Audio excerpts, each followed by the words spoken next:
Declaro aberta a 30ª reunião ordinária da segunda sessão legislativa da 17ª legislatura. Solicito ao vereador Romero Albuquerque que faça a leitura da ata da reunião anterior.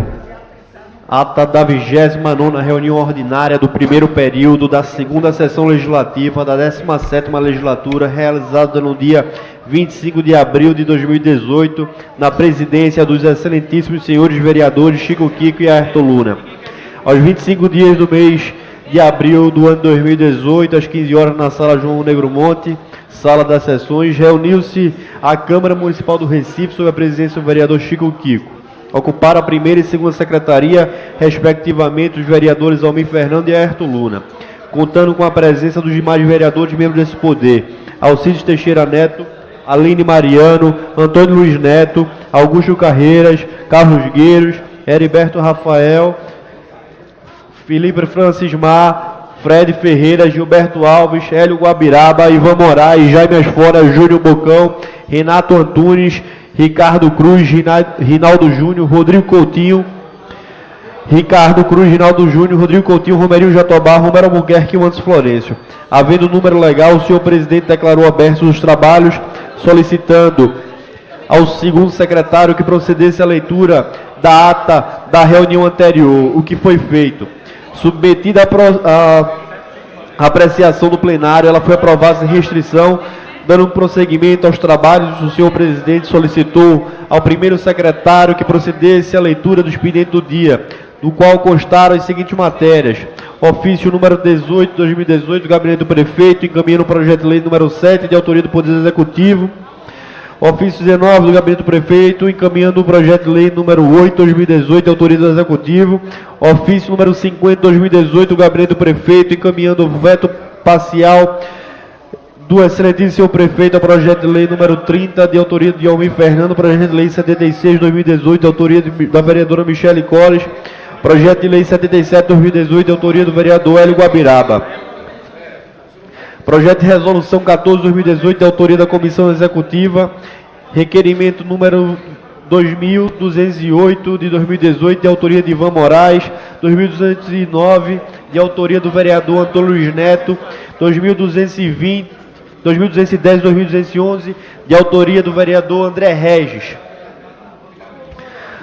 Também, no horário destinado ao pequeno expediente, o primeiro orador a ocupar a tribuna, vereador Rinaldo Júnior, saudou os oficiais de justiça que se encontravam nas galerias, repercutiu o carro da saúde na cidade do Recife, disse que visitou 3 unidades de saúde e informou que as mesmas apresentam necessidades.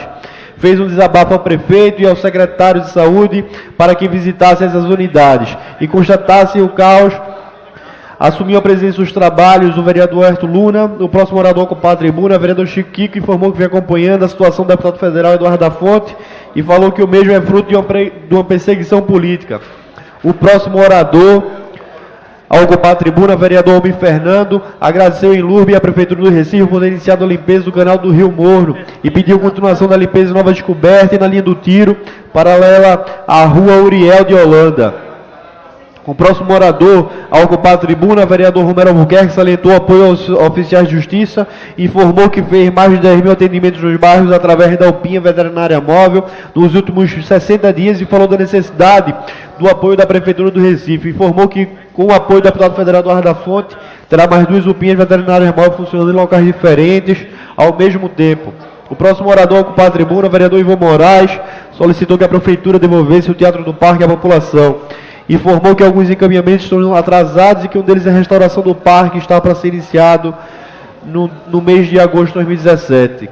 Havendo o número legal, o senhor presidente submeteu ao plenário a pauta de prolongamento do expediente, do qual constaram as seguintes matérias: discussão única de 315 em fase de votação pela Comissão de Legislação, Justiça, Educação, Cultura, Turismo e Esportes, opinando pela aprovação do projeto de decreto legislativo número 5 de 2018, de autoria do vereador Almir Fernando, que concede o título de cidadão do Recife ao radialista Ciro Bezerra. Votaram sim os vereadores Ayrton Luna, Alcides Teixeira Neto, Almir Fernando, Chico Kiko, Heriberto Rafael, Fred Ferreira, Gilberto Alves, Ivan Moraes, Jaime Asfora, Renato Antunes, Rinaldo Júnior, Rodrigo Coutinho, Romerinho Jatobá, Romero Albuquerque e Onço Florencio. Total de 15 votos. Foi prejudicada a votação. Foram justificadas as ausências dos vereadores Aderaldo Pinto, Aimee Carvalho, Amaro Cipriano, Maguari, Ana Lúcia, André Reis, Benjamin da Saúde, Davi Muniz, Eduardo Cheira, Eduardo Marques, Jairo Brito, Marco Aurélio, Marco de Bria, Marília Reis, Michele Collor, Natália de Menudo e Rogério de Luca. Fez uso da palavra pela ordem o vereador Jaime Asfora, que registrou a presença dos oficiais da presença dos oficiais de justiça e de sua liderança. Lamentou por não haver quórum para votar o projeto referido aos mesmos. Solicitou que o projeto fosse votado após o feriado. Não havendo número suficiente para deliberar as matérias e nem vereadores inscritos para o grande expediente, o senhor presidente encerrou a presente reunião e convocou a casa para se reunir logo mais às 18 horas em uma reunião solene no local de costume, da qual foi lavrada a presente ata, que depois de lida e aprovada, vai ser assinada por quem é de direito. Lida a ata, senhor presidente.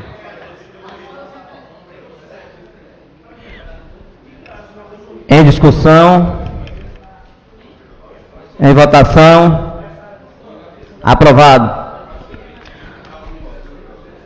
Solicito ao vereador Romero Albuquerque que faça a leitura do expediente do dia. Tem expediente do dia?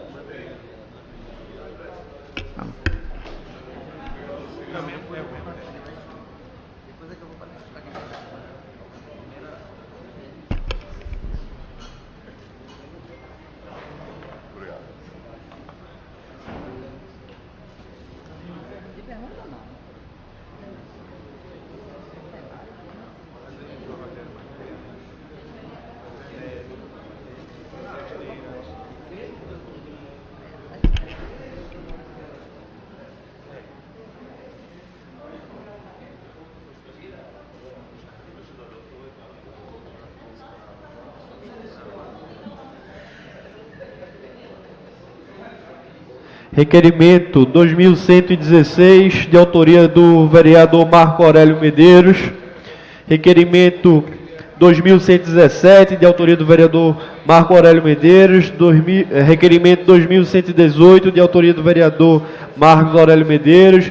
Requerimento 2119, de autoria do vereador Marco Aurélio Medeiros. Requerimento 2120, do vereador Marco Aurélio Medeiros.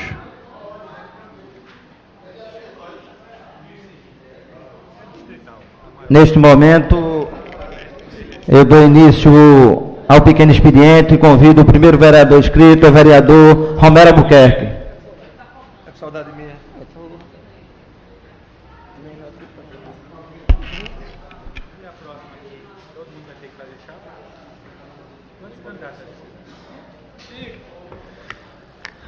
Senhor presidente, senhoras e senhores vereadores, imprensa presente, eu subo, senhor presidente, nessa tribuna hoje para falar sobre o Hospital Veterinário do Recife, que vem melhorando bastante a cada dia que se passa, desde o início que comecei a subir nessa tribuna.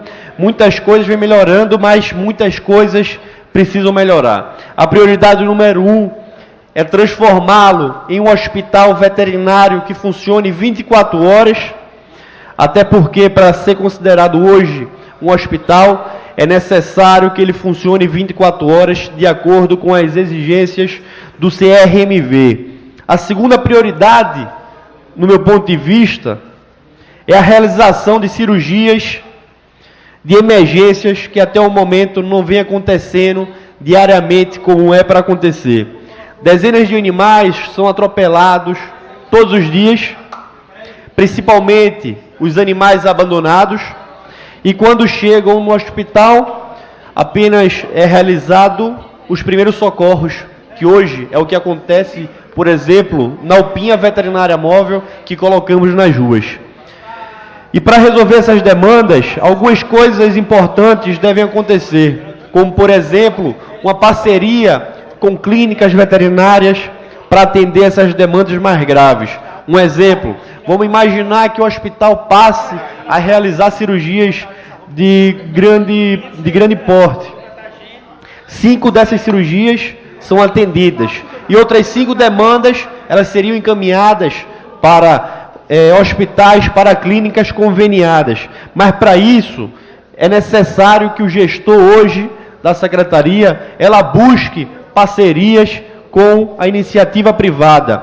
E com o convênio com essas clínicas é possível atender maiores demandas. Se o limite máximo, um exemplo de castrações, são 20 por dia, com convênio, com parceria com essas clínicas, passariam para 40. Vamos dobrar, vamos triplicar esses números.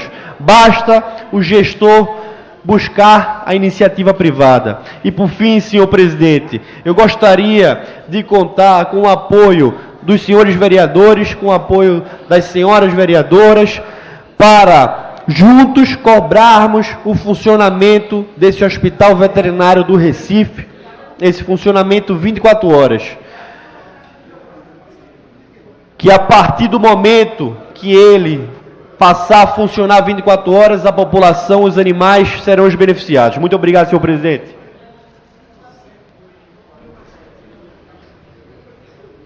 Nesse momento, convido o próximo vereador inscrito, vereador Ivan Moraes. Vossa Excelência tem 5 minutos.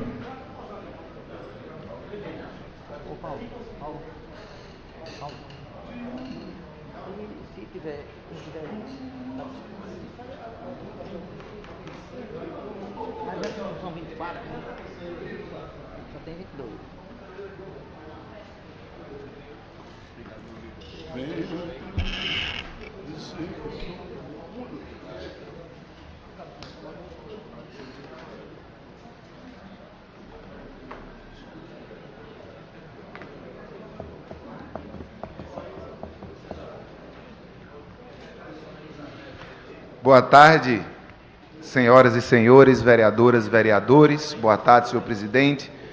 Boa tarde, colegas da imprensa. Boa tarde às pessoas que nos assistem a partir das galerias e aquelas pessoas que nos assistem também através da transmissão ao vivo pelo YouTube. Em menos de uma semana, 2 tragédias envolvendo desmoronamento de imóveis assustaram o Brasil.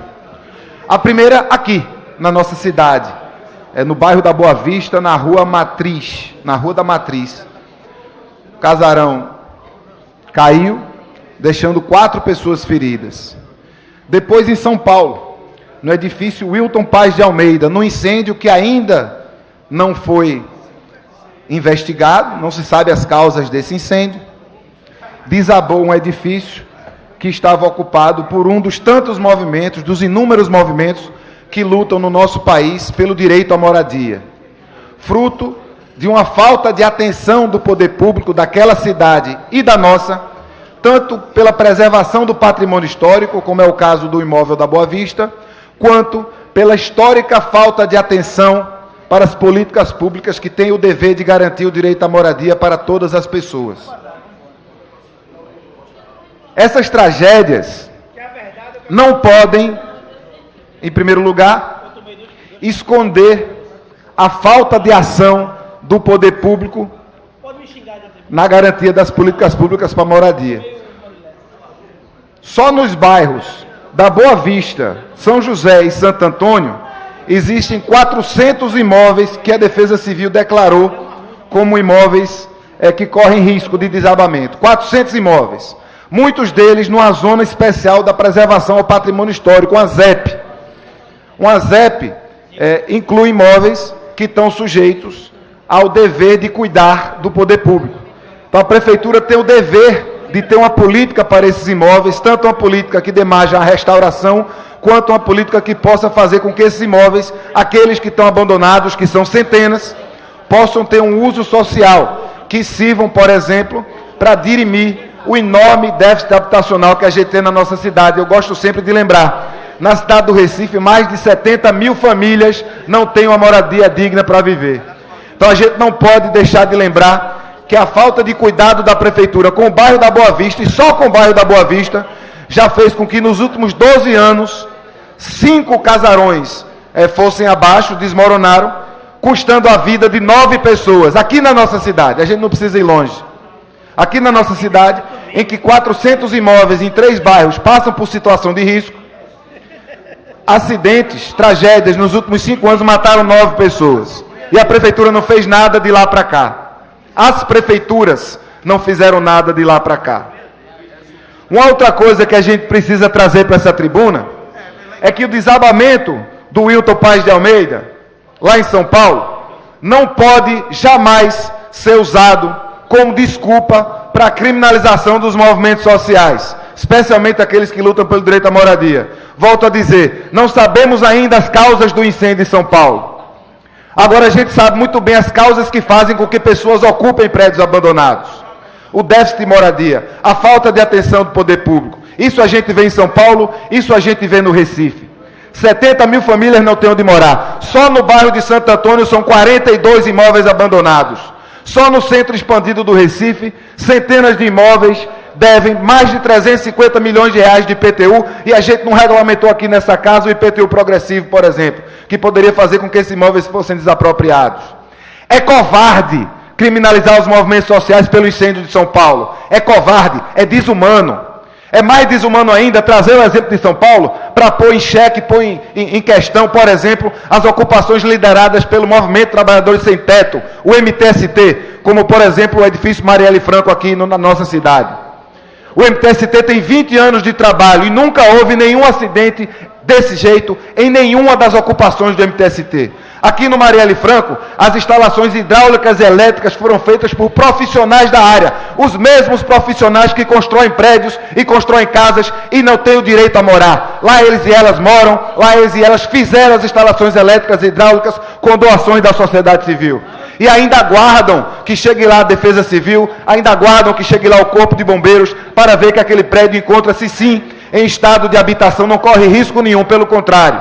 É um prédio que corria risco antes de ser ocupado e agora está sendo cuidado pelo MTST. O MTST que não cobra um centavo de ninguém que participa do movimento. O MTST que é referência na luta pelo direito à moradia no Brasil todo. Que junta as pessoas que têm necessidade de morar, que têm o direito de morar. É importante dizer que a prefeitura ainda precisa fazer um gesto para com Marielle Franco, para que o projeto que já está sendo realizado por técnicos e profissionais de urbanismo e arquitetura possa ingressar como a organização Habitat para a Humanidade tem defendido no Minha Casa Minha Vida, para que as pessoas que habitam lá tenham direito... Com licença, presidente, estou encerrando minha fala, estou encerrando, por favor. Para que as pessoas que hoje habitam lá e lutam pelo direito à moradia possam viver num prédio que esteja preparado para a habitação. E é isso que os movimentos decidem, é isso que os movimentos querem.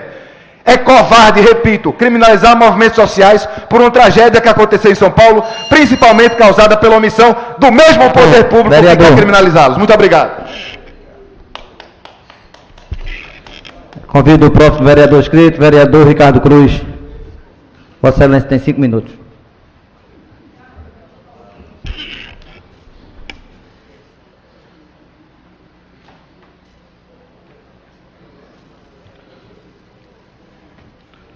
Boa tarde, presidente, a todos que compõem a mesa.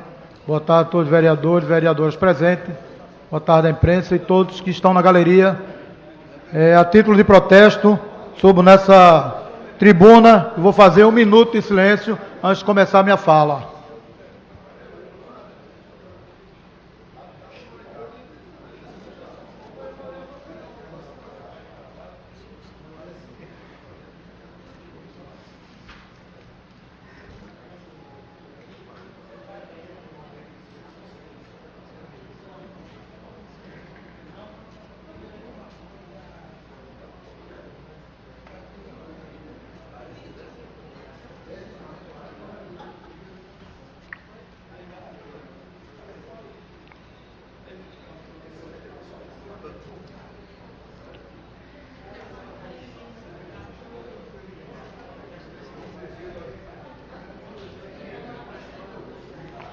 Obrigado a todos pela atenção. Nessa tribuna hoje, venho trazer um assunto que já tenho debatido diversas vezes, e já disse aqui também, que não vou deixar de debater esse assunto e não vou deixar de cobrar a gestão da Prefeitura da cidade do Recife, o cumprimento da Lei 3.022, da Guarda Municipal do Recife, o armamento da Guarda Municipal do Recife, a Guarda Municipal da cidade do Recife ser inserida na segurança pública da nossa cidade.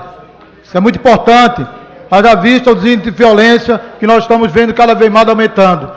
As pessoas andando na rua, a sensação de segurança terrível, assalto a ônibus, assalto nas ruas da cidade, no centro da cidade, e todo em torno ali, que a gente for aqui mapear o centro da cidade. Dantas Barreto, Conde da Boa Vista, Praça do Diário, onde os meliantes estão tomando conta do centro da cidade. E quero fazer referência a duas cidades. Uma cidade no Agreste, que é a cidade de Santa Cruz do Capibaribe, que vai armar a sua guarda municipal. Lá, pasme, vereador Rinaldo Júnior, tem 73 guardas municipais. Eles agora receberam autorização do Exército para comprar o armamento para a guarda municipal. É pouco, 30 pistolas e 4 espingardas de calibre 12 para fazer o policiamento municipal, que é a prerrogativa da Lei 13.022, que é a lei federal. E lá eles vão fazer o treinamento através da Polícia Federal. Então, acho muito importante, está de parabéns do prefeito da cidade de Santa Cruz do Capibaribe. Quero também parabenizar o prefeito da cidade de, lá no Sertão, a cidade de Petrolina, o prefeito Miguel Coelho, que tem feito lá há muito tempo já o trabalho da guarda, está na rua, falando da segurança pública. Isso é muito importante, isso é louvável. O prefeito está se preocupando com os cidadãos da cidade, ajudando a polícia, em conjunto com a polícia, evitando muitos assaltos e muitos problemas de ordem e violência nessas cidades. Então, acho que Recife deveria estar na vanguarda desse processo, armando a guarda e preparando a guarda para estar defendendo os seus cidadãos no centro da cidade e em toda a cidade. Nós temos as viaturas, inclusive eu estive no Cabo de Santo Agostinho também, que é aqui na região metropolitana, vereador James Fora. E lá a guarda é armada também e já faz a segurança pública, inclusive eu estive lá e vi o armamento deles, vi as viaturas, eles têm até drone, utilizando o drone, a tecnologia, em favor da segurança do seu cidadão. Então, eu acho que o prefeito da cidade do Recife, o prefeito Geraldo Júlio, está perdendo uma grande oportunidade, uma grande chance de ser o prefeito que coloca a Guarda Municipal do Recife na segurança pública. Eu acho que ele faria um gol de placa, colocando a Guarda Municipal para fazer essa segurança pública. E, nessa tarde, é esse o meu protesto, que eu venho falando aqui, vou repetir diversas vezes. Não vou deixar de subir nessa tribuna. Eu sou guarda municipal e tenho responsabilidade com a minha categoria. E a minha categoria anseia por trabalhar. A guarda municipal, ela quer trabalhar. Eles falam comigo, o anseio deles é esse. Está na rua, defendendo o cidadão. Sabe o que é mais constrangedor de tudo, vereador Rodrigo Coutinho? É quando a gente, guarda municipal, está no posto e o meliante está com a faca, com o canivete, assaltando o cidadão, e o cidadão vem atrás do guarda e diz: guarda, me assaltou agorinha. E o guarda desarmado. Não é doido de fazer alguma coisa. Então é um constrangimento, é uma coisa vergonhosa, é um absurdo o guarda municipal não estar armado, não poder defender o cidadão, ficar ali numa sensação terrível. É horrível isso, o profissional não poder atuar naquele momento e o cidadão olha para o guarda e o guarda fica lá. Infelizmente é uma coisa que é lamentável. Eu aqui vou protestar quantas vezes for necessário, mas eu acredito, se não for Geraldo Júlio, se não for ele, eu não vou aqui apelar para o prefeito não, porque apelar a gente apela para Deus. Mas eu peço ao prefeito que faça, porque se ele não fizer, o próximo vai fazer. É inevitável. Isso aí está acontecendo em várias cidades do interior do estado, está acontecendo em capitais, está acontecendo em cidades do interior de diversos estados do Brasil, e é inevitável que chegue aqui. Então, seria bom se fosse ele que fizesse. Então, boa tarde e Deus abençoe. Pela ordem, senhor presidente, eu queria pedir dispensa de prazo do projeto de lei de nossa autoria 75/2018, que dispõe sobre a proibição de incentivos fiscais a empresas que têm envolvimento em corrupção de qualquer espécie ou em ato de improbidade administrativa do município do Recife. Nesse momento, eu gostaria de consultar os líderes de partido, solicitar o vereador Romero Albuquerque que faça...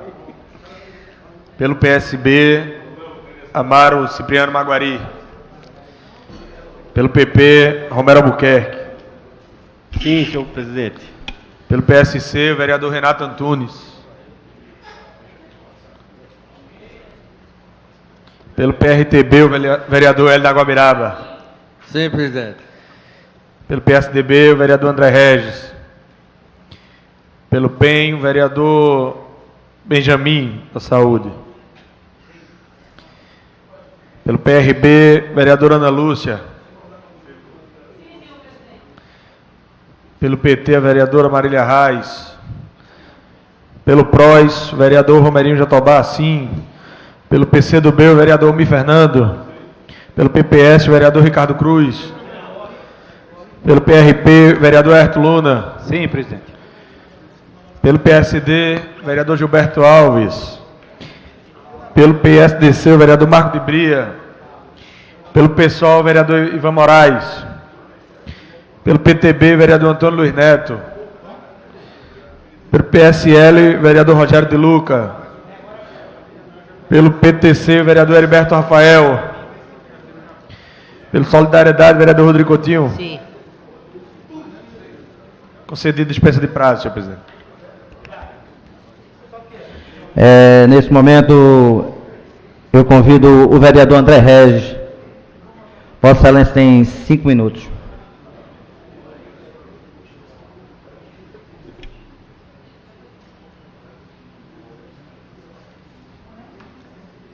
Presidente, vereador Chico Kiko. A tragédia do incêndio do edifício Wilton Paz de Almeida é um absurdo, sobre todos os aspectos. Nós acompanhamos desde ontem as notícias que chegam pela imprensa. E qual o saldo até agora? 49 pessoas desaparecidas.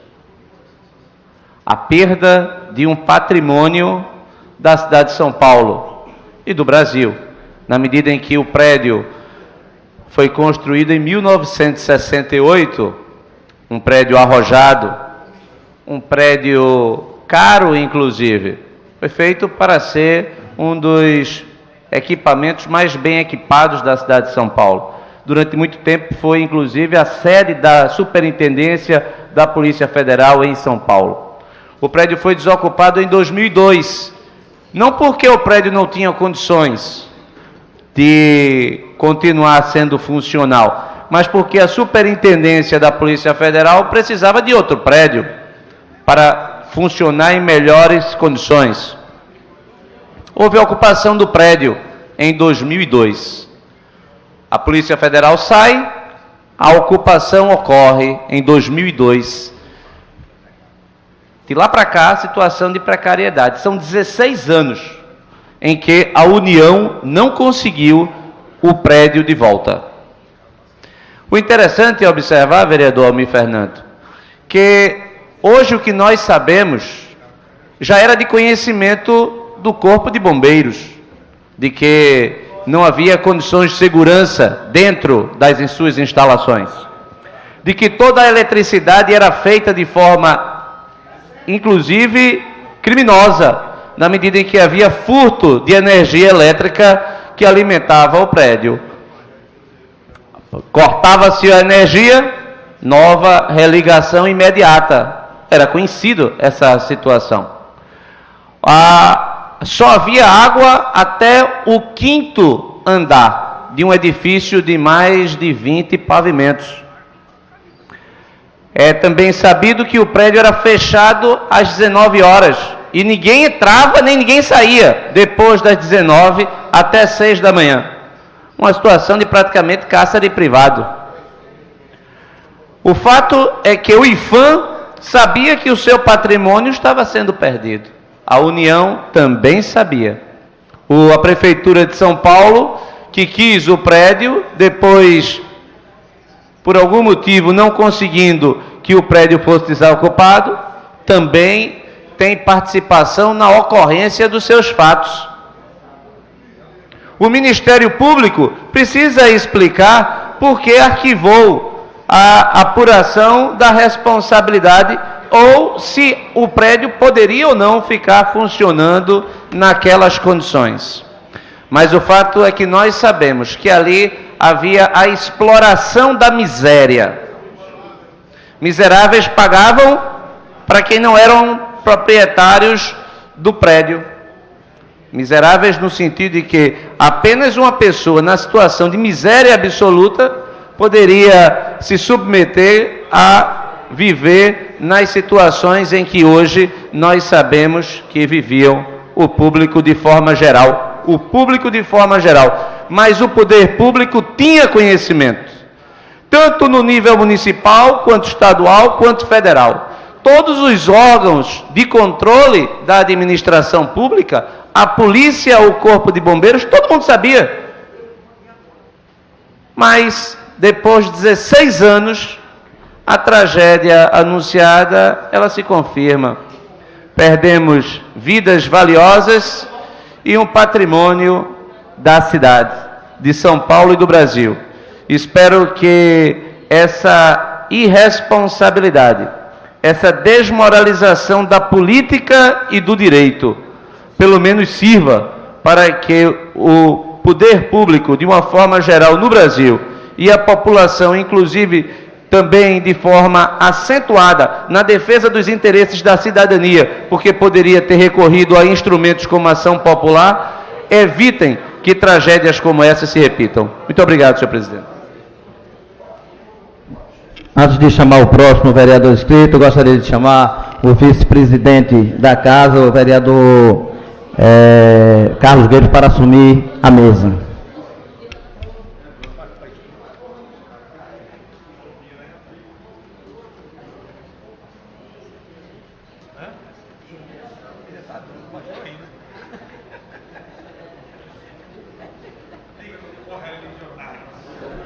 Convido a próxima vereadora inscrita, a vereadora Michele Colles, para assumir a tribuna, usando o seu tempo do pequeno expediente, 5 minutos regimentais.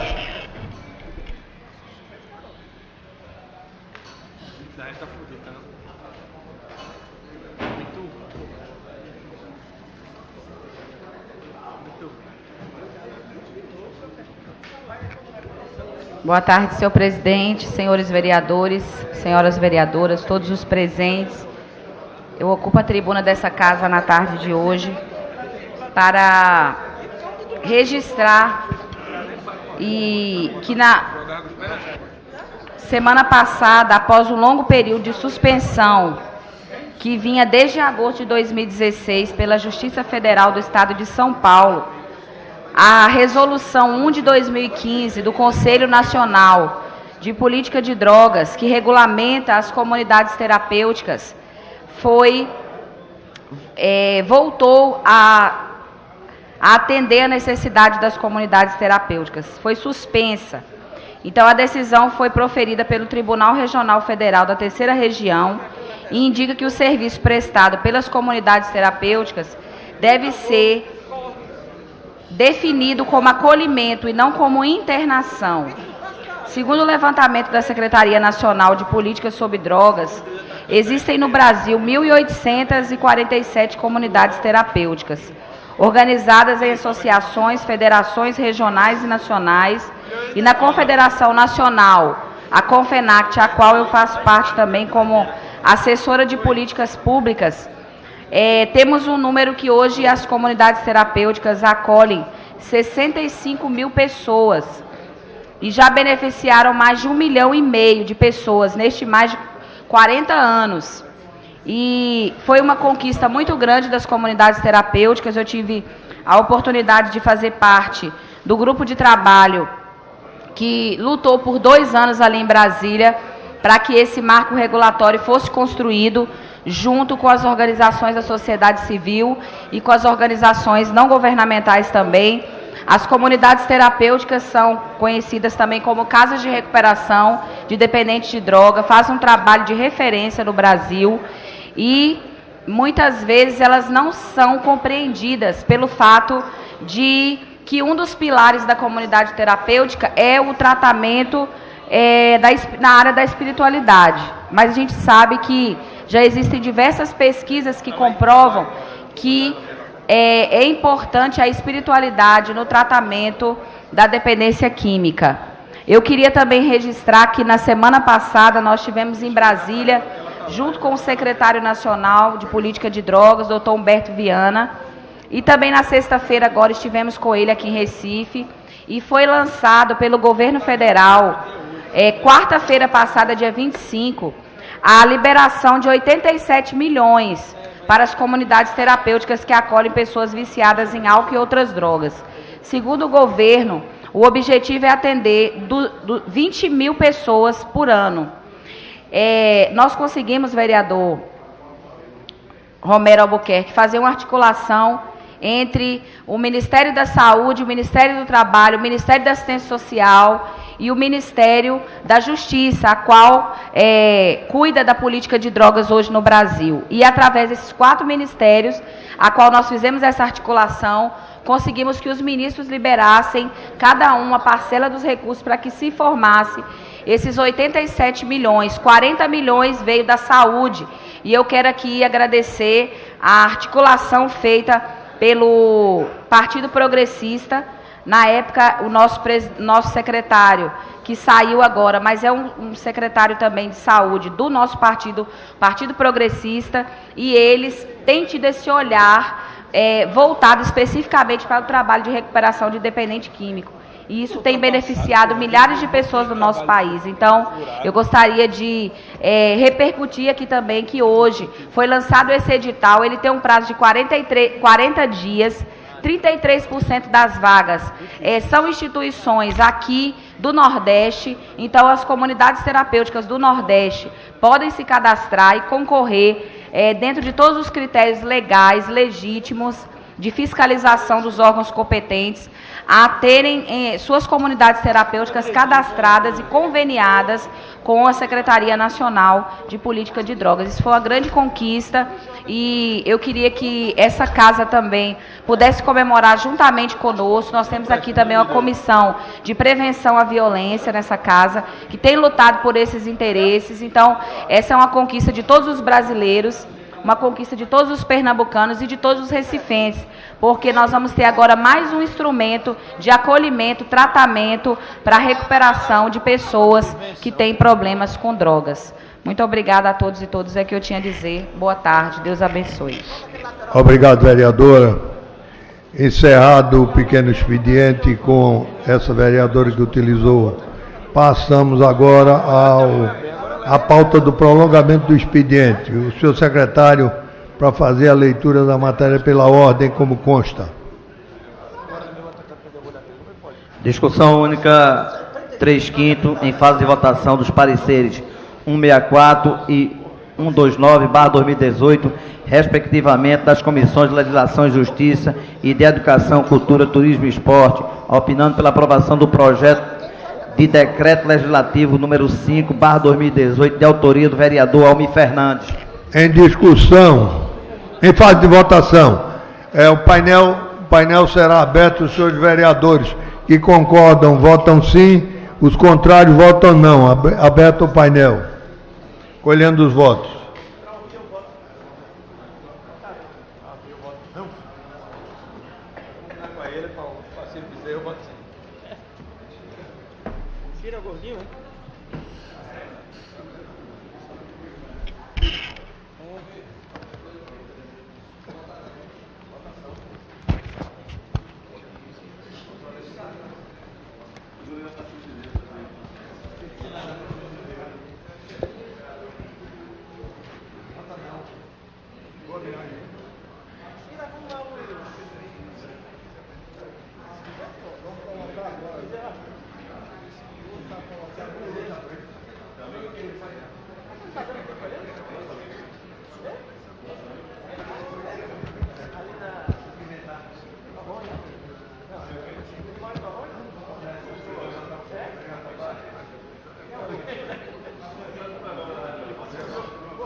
Vereadora Michele Colli, como vota Vossa Excelência?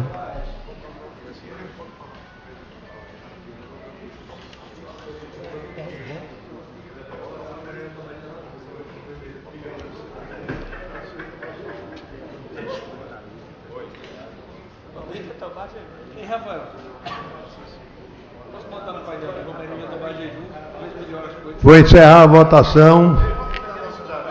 Está encerrada a votação. Senhor secretário, para anunciar o resultado da votação.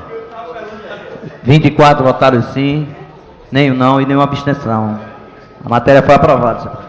Aprovada a matéria, a sequência da matéria do prolongamento. Discussão única do requerimento 2148, como também o 2219.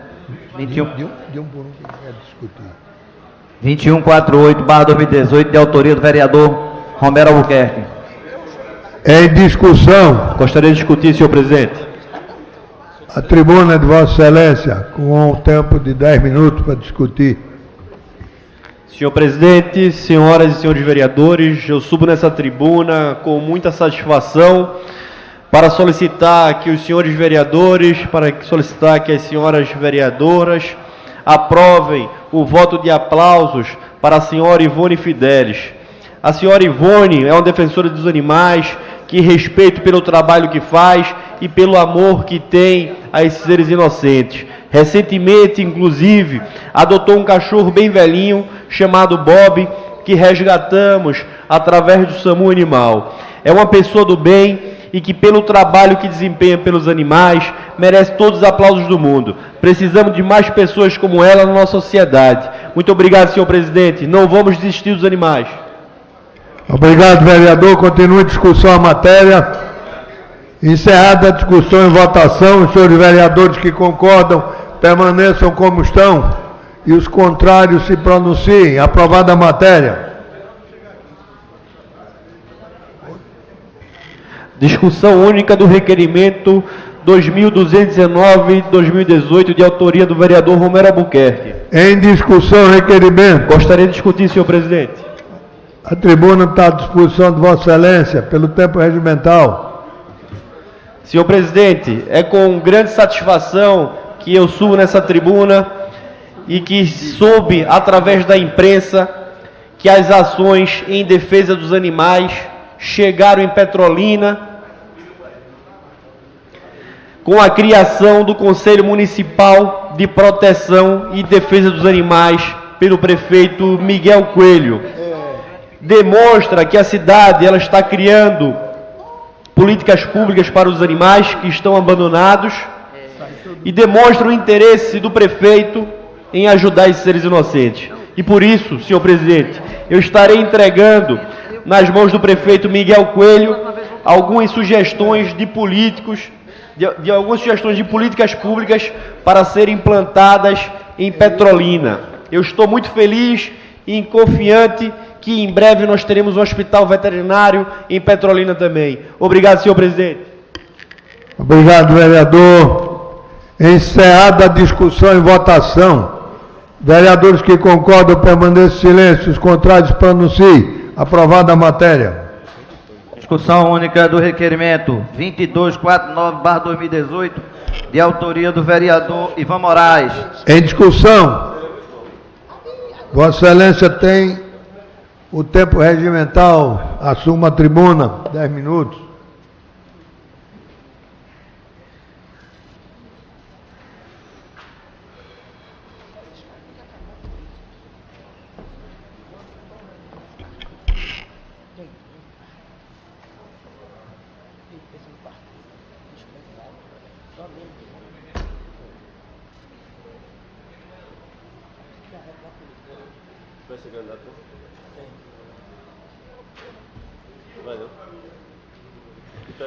Boa tarde mais uma vez, Vossas Excelências, vereadoras, vereadores, senhor presidente, colegas da imprensa, as pessoas que nos assistem nas galerias e em casa através do YouTube. Quando a gente fala dos meios de comunicação, ou da imprensa, ou mais particularmente ainda do jornalismo, existe um mito muito grande, Vossas Excelências, que a gente precisa enfrentar. E a gente precisa enfrentar esse mito com toda a tranquilidade que a gente necessita para ter qualquer debate racional sobre temas que são tabus, que é a imparcialidade jornalística. Veja, não existe imparcialidade, muito menos jornalística. Primeiro porque os veículos de informação, seja ele qual for, eles têm uma limitação que é o espaço. Se for um jornal, é o espaço físico. Se for rádio, é o espaço temporal, da mesma forma que a televisão. A internet, naturalmente, tem uma maleabilidade maior de espaço, mas mesmo assim os conteúdos são limitados. Então, a própria decisão de que se você vai colocar uma matéria ou não vai colocar uma matéria, já indica uma certa parcialidade. Aquilo que é importante para um determinado grupo, seja político, seja econômico, seja familiar, seja territorial, seja um grupo de interesses quaisquer, não é prioridade para um outro grupo, ou para um terceiro grupo, ou para um quarto grupo. No campo do direito à comunicação, a meta nunca será a imparcialidade. No campo do direito à comunicação, as metas são a transparência e a diversidade.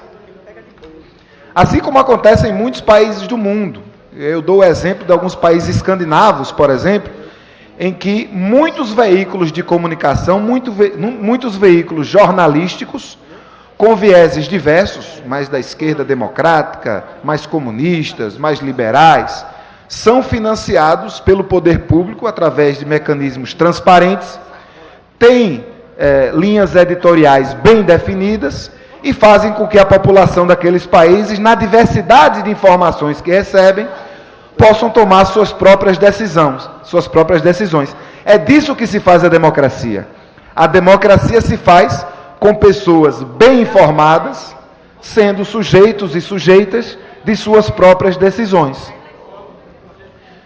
Então é importante a gente perceber que todo veículo de informação tem lado. Quando a gente pega um jornal do comércio, por exemplo, para ler, a gente tem que compreender que é um veículo de informação profissional, realizado por uma empresa de comunicação que, por exemplo, visa ao lucro, que, por exemplo, comunga do mesmo grupo econômico que, por exemplo, o mercado imobiliário. Quando a gente abre a Folha de Pernambuco, é importante que a gente perceber que também é um veículo em que se pretende fazer jornalismo profissional, ou seja, dentro das técnicas jornalísticas, que garantem para as pessoas o máximo de discernimento e de avaliação daquele material, mas é importante a gente perceber que se trata de um veículo de informação de propriedade de um grupo empresarial que também tem, por exemplo, empresas do ramo sucro-alcooleiro, da indústria da cana. Então, essas informações são sempre muito importantes para que cada pessoa que se considera consumidor ou consumidora de informação, que a gente não gosta muito desse termo, mas todo cidadão e toda cidadã que tem o direito de se informar, tem também o direito de saber de que lado aquele jornal, aquela revista, aquela rádio, aquele canal de televisão, aquele portal de internet se encontra. Quem controla esse meio de comunicação? Se existe uma linha editorial definida e transparente, não há nenhum demérito em um veículo de informação se caracterizar, por exemplo, como parte de um grupo religioso. Não há nenhum demérito de um veículo de informação se caracterizar como um veículo de informação comercial. Nem há nenhum demérito em um veículo de informação estar ligado a uma entidade sindical, a uma empresa privada qualquer, ou a qualquer outro grupo de interesses. O que é ruim é quando a gente não sabe de que lado o veículo está. Porque quando a gente não sabe de que lado o veículo está, a população muitas vezes corre um sério risco de cair na história do mito da imparcialidade. Porque durante muitos anos, os veículos de comunicação, em especial os veículos de comunicação comerciais, que visam ao lucro, trataram como tabu a questão da transparência e durante muito tempo se identificaram sob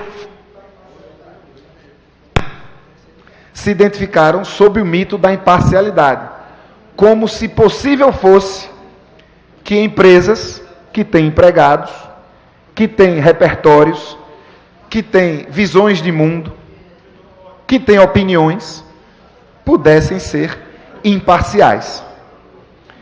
Então eu dou um voto de aplauso, nosso mandato propõe um voto de aplauso a um veículo de informação que está na nossa cidade, que está no nosso estado há 2 anos, e é um veículo de informação que não tem vergonha nenhuma de dizer que não é imparcial, que não tem vergonha nenhuma de dizer de que lado está, que não tem vergonha nenhuma de fazer um jornalismo responsável, de propor discussões relevantes, de elaborar reportagens, de trazer debates à tona, sabendo de que lado está. Então proponho que nós, na Câmara Municipal de Recife, aprovemos esse voto de aplauso ao jornal Brasil de Fato.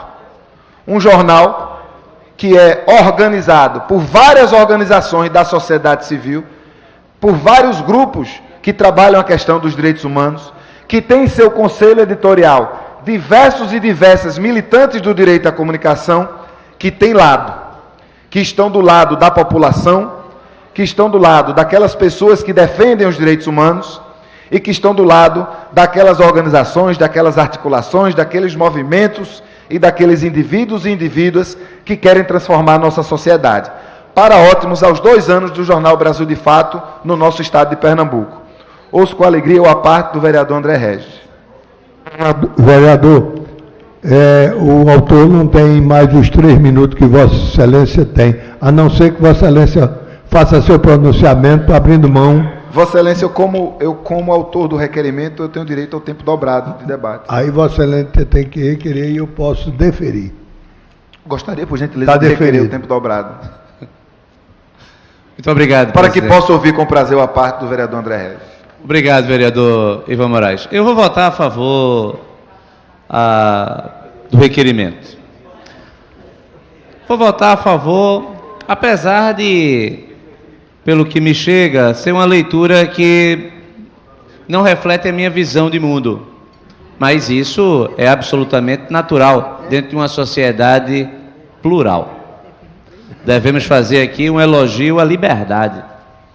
A defesa da liberdade, ela tem que ser intransigente. O que não pode é, ora, ser a favor da liberdade e, ora, não ser. Ora, pedir apoio à liberdade, o elogio à liberdade, à comunicação, direito à comunicação, e, ora, repudiar autores porque escreveram o que não se quis ouvir. Então, votarei favorável ao requerimento de Vossa Excelência. E me recordo, vereador Ivan Moraes, durante o processo de impeachment da então presidente Dilma Rousseff, eu recordo que num debate numa universidade, um professor universitário, ele disse para a turma dos presentes, vereador Carlos Gueiros, não assistam à Rede Globo, assistam à Rede Brasil, o canal, o programa jornalístico feito pelo governo à época. Ora, será que depois da mudança de comando do governo Dilma Rousseff para o governo Michel Temer, quem defendia a Rede Brasil como meio de veículo de informação vai continuar defendendo? Na mudança de comando da comunicação? Por isso que a sociedade, ela precisa ter a pluralidade, os diversos caminhos para que ela possa se instruir. Qualquer cidadão bem informado, e aí a base é a educação, a pessoa bem educada, ela é capaz de fazer o discernimento. Ela é capaz de entender se o que está sendo dito é plausível ou não é, se tem base ou não é. Ela tem condições de testar. Ela tem condições de testar as diversas versões apresentadas de fatos semelhantes. Então, eu faço aqui a lembrança de todos que quando a TV Brasil foi criada, ela foi criada por meio de uma medida provisória. Absurdo completo, porque medida provisória é para momentos de relevância e urgência. A matéria era relevante, mas não era urgente. Ou seja, podia-se esperar o debate no Congresso Nacional para para saber se deveríamos criar ou não uma empresa de comunicação do modelo implementado pela TV Brasil. A discussão que era se era TV estatal ou TV pública deveria ter sido travada corretamente no Congresso Nacional e não mediante uma medida provisória. Mas eu venho aqui em apoio ao requerimento de Vossa Excelência, vou votar favorável. Compete ao leitor, compete ao cidadão se instruir. Eu costumo ter diversas fontes de informação e, para mim, jornalistas que escrevem igualmente para criticar ou para apoiar o que eu concordo, não poderão ser taxados de golpistas ou de vendidos. Tudo faz parte do exercício da profissão que Vossa Excelência sempre honrou. Muito obrigado, senhor presidente. Fico agradecido pela parte de Vossa Excelência, vereador André Regis, até porque levanta alguns assuntos que são fundamentais para a nossa democracia, para a construção dos direitos humanos. E aí, eu gosto muito de dialogar sobre direitos humanos a partir de referências históricas, como esse processo que a gente tem procurado construir desde que nos compreendemos seres humanos sujeitos de direitos. Quando os seres humanos, Vossa Excelência, como professor sabe muito bem, se desvencilham de uma situação de serventes, de subservientes a um Estado autoritário, e a partir da condição de sujeitos de direitos, passam a reivindicar um lugar diferente na sociedade, que começa no tempo do iluminismo. E assim vem a primeira geração de direitos humanos, também chamada de direitos humanos das liberdades. Entre elas, a liberdade religiosa, a liberdade de propriedade e a liberdade de expressão, que é uma liberdade que precisa sempre ser defendida, e dentre elas, inclusive, o direito ao aplauso e o direito ao repúdio, que também é uma forma de liberdade.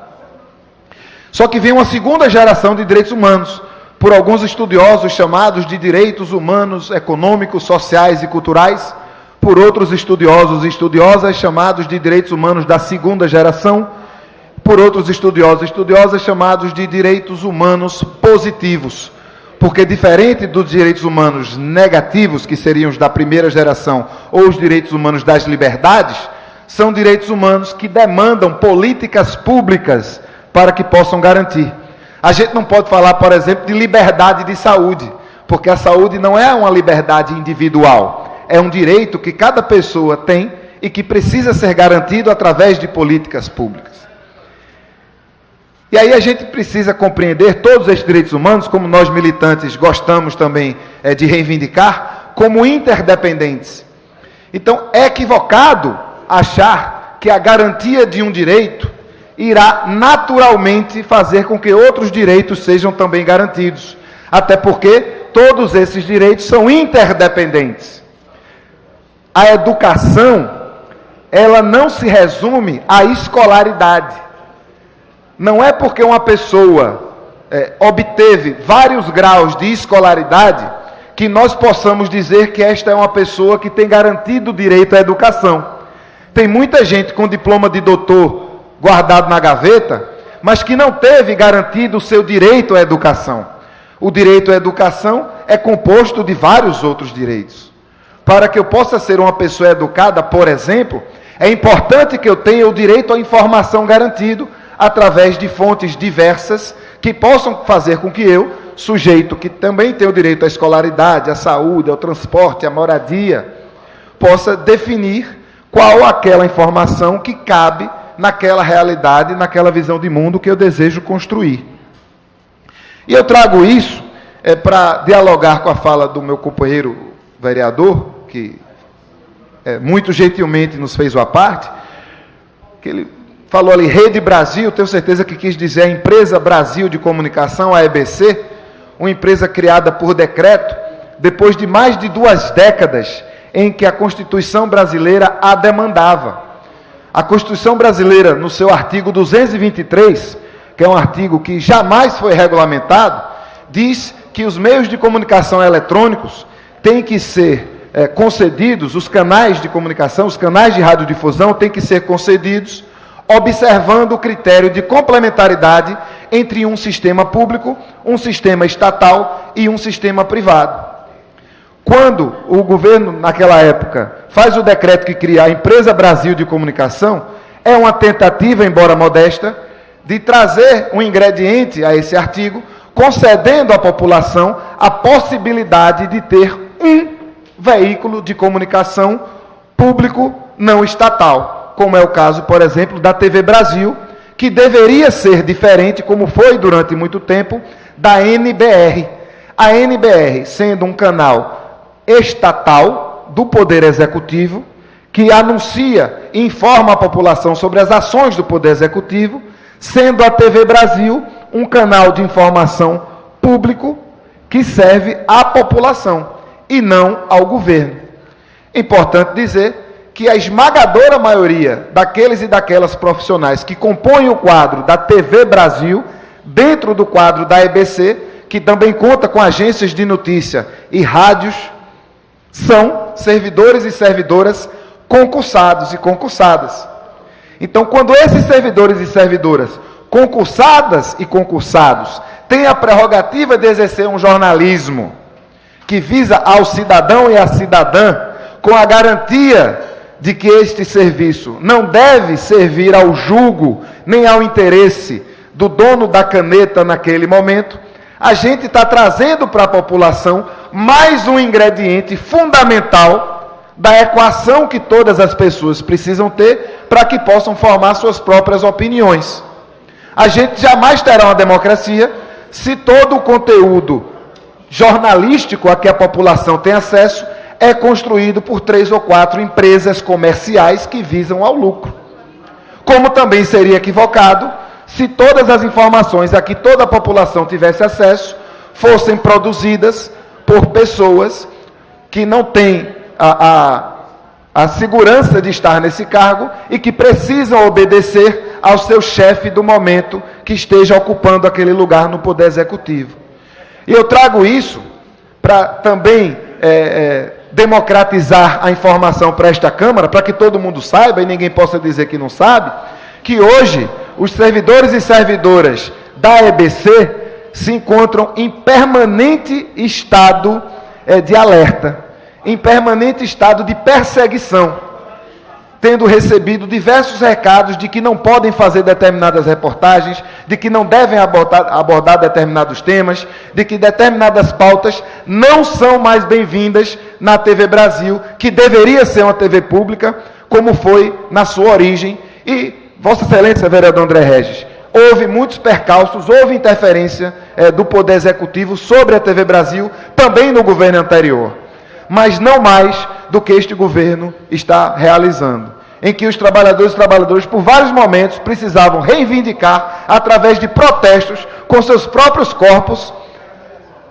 a possibilidade de exercerem as suas profissões para as quais foram concursados e concursadas. Eu não estou falando aqui de jornalista que foi chamado em cargo comissionado para seguir, para dizer sim para quem o chamou. Eu estou falando aqui de toda uma categoria de pessoas que foram concursadas para a função de garantir às pessoas o seu direito. Eu jamais diria, por exemplo, que as pessoas da Defensoria Pública são empregadas do governador. Eu jamais diria que as pessoas da profissão do direito, que são concursadas dentro da máquina do Estado, estão para servir ao governador ou ao prefeito, estão para servir ao povo, da mesma forma que jornalistas que compõem a TV Brasil e que deveriam compor, por exemplo, a Rádio Frecaneca, têm a obrigação não de servir ao governo federal, nem ao governo municipal, e sim à população inteira, que tem o direito de ser informada. Por isso eu louvo o Jornal Brasil de Fato, pelos 2 anos de atuação aqui no estado de Pernambuco, sem nenhuma vergonha de dizer que tem lado e de deixar muito claro de que lado está. Muito obrigado. Obrigado, vereador. Continua em discussão. É encerrada a discussão e votação. Os que concordam permaneçam em silêncio. Os que discordam se pronunciem. Aprovado. Encerrado o prolongamento do expediente. Solicito ao secretário que anuncie o resultado da chamada regimental do painel. O painel, senhor presidente, registra 29 vereadores presentes, ausentes 6 e 4 justificados. Havendo quórum pelo painel, passo à matéria da ordem do dia.